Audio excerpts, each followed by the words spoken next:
आप देख रहे हैं इंडिया टाउन न्यूज, भारत की बात। नमस्कार, आप देख रहे हैं इंडिया टाउन न्यूज और मैं हूं आपके साथ सुधीर मिश्रा। रायपुर रेलवे मंडल में यात्री सुविधाओं और बुनियादी ढांचों को लेकर अब बदलाव की बयार बह रही है। दक्षिण पूर्व मध्य रेलवे यानी कि SECR में आज एक अहम बैठक आयोजित हुई, जिसमें लोकसभा और राज्यसभा सांसदों ने खुद हिस्सा लेकर रेलवे अधिकारियों को सीधे तौर पर सुझाव और जनता की समस्याएं साझा की। यह बैठक न सिर्फ सुनवाई का मंच बनी, बल्कि आने वाले दिनों में रेल सेवाओं के कायाकल्प की नींव भी रखी गई।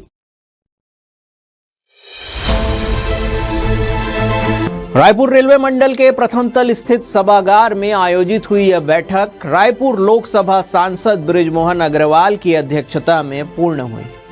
बैठक का उद्देश्य था रेलवे विकास कार्यों की समीक्षा, यात्री सुविधाओं का मूल्यांकन और स्थानीय स्तर की समस्याओं को सांसदों के माध्यम से उठाना। शुरुआत में महाप्रबंधक तरुण प्रकाश ने सभी सांसदों का स्वागत किया और कहा कि आपके सुझाव हमारे लिए अमूल्य है और रेल सेवाओं को बेहतर बनाने की दिशा तय करेंगे। बैठक में मंडल रेल प्रबंधक दयानंद ने एक विस्तृत प्रस्तुति दी, जिसमें बताया गया कि रायपुर मंडल में किन किन योजनाओं पर काम चल रहा है। चलिए बताते हैं मुख्य बिंदु जिन पर खास चर्चा हुई है। अमृत भारत रेलवे स्टेशन योजना के तहत स्टेशनों का आधुनिकीकरण, रेलवे हेल्पलाइन 139 की भूमिका, स्वच्छता अभियान, महिलाओं, वरिष्ठ नागरिकों और दिव्यांगजनों के लिए मेरी सहेली अभियान और अक्षिता सेब बबल जैसी पहल, पर्यावरण संरक्षण और सुरक्षा उपाय, इन सभी मुद्दों पर विशेष चर्चा हुई। यानी रेलवे सिर्फ बुनियादी ढांचे पर नहीं, बल्कि सामाजिक सुरक्षा और समावेशिता पर भी बराबर ध्यान दे रहा है। बैठक में शामिल सांसदों ने अपने क्षेत्रों से जुड़ी समस्याओं को खुले तौर पर रखा। उन्होंने स्टेशनों पर सुविधाएं बढ़ाने, नई ट्रेनों की शुरुआत, ट्रेनों के ठहराव, समयबद्धता सुधार और गुड्स शेड के स्थानांतरण जैसे मुद्दे उठाए। सांसदों का कहना था कि जनता को जमीन पर बदलाव दिखना चाहिए और इसके लिए नीतियों का स्थानीयकरण जरूरी है। वो भर्ती हमने बहुत लंबे समय से नहीं की हुई है, उसके बाद भी बहुत खाली, बहुत अप्लाई किया हुआ है। अब एक तो आपके मीना साहू जो है वो अनियमित कर्मचारी लंबे समय से, उसको रेगुलर नहीं किया। और एक जो माननीय सांसद जी ने भी कहा कि धमतरी गुरूर बालोद की नई रेल लाइन का विस्तार करने के लिए, जो कोरबा से अभी दुर्ग तक को जोड़ने वाली जो ट्रेन है वो सिर्फ एक ट्रेन है।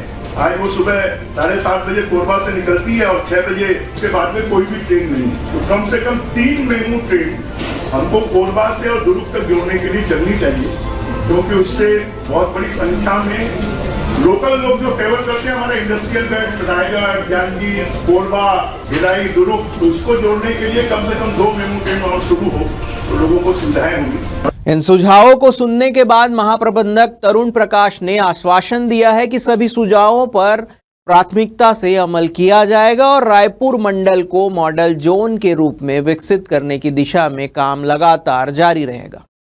बैठक के अंत में उप महाप्रबंधक समीर कांत माथुर ने सभी सांसदों और उनके प्रतिनिधियों का आभार व्यक्त किया।